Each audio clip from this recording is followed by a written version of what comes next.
My name's Tom Vernier. I'm a professor at the Frank Reedy Research Center for Bioelectrics at Old Dominion University. We use molecular dynamics to predict the response of the cell membrane to imposed electric fields of 100 nanoseconds duration or any duration. And what you will see here on the screen in a minute is a movie that was created from one of our simulations of a little piece of a lipid bilayer, a simplified version of the cell membrane. At the very top and the bottom of the image, you'll see the water molecules that would be inside and outside the cell of the sphere cell membrane, and the red, blue, and gold spheres are the head groups of the phospholipids that make up the bilayer.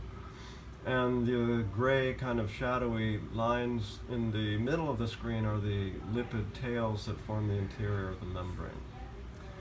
What each one of these little particles in the model is an atom, and we assign to each one of these atoms a charge and a position at the beginning of the simulation. This is actually three-dimensional. It's projected onto the screen. And then we use simply Newton's law of motion, Newton's laws of motion, and the Coulomb's law of electrostatics to calculate how these atoms interact with each other over time and when the electric field is imposed. And we'll start the simulation now, but you can see before the field is applied, the system is in its lowest energy configuration. And the water molecules in particular are randomly oriented. Water molecules are dipoles though, so when we apply the field, you'll begin to see things move as they do, and then we're looking at just a few nanoseconds here. When we apply the field, you'll see under the influence of the field, the water molecules become more stable in a column, in a stack of water, than they do in a sheet as they are without the field. And because of this, they tend to line up, as you see here, and we'll just stop it for a second.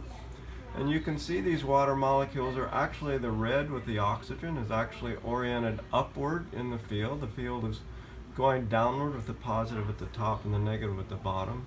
And the water molecules prefer to stack up like this now when the field is there.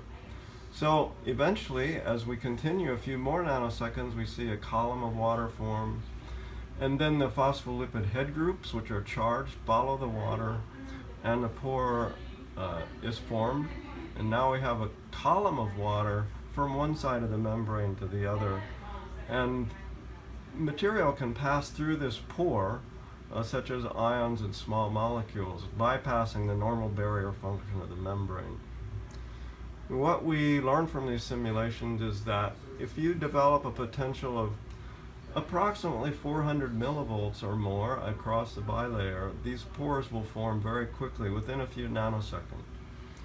And because when we use nanosecond pulsed electric fields, we see these large transmembrane potentials everywhere in the cell, it's not only the plasma membrane that's permeabilized, but also every membrane in the cell.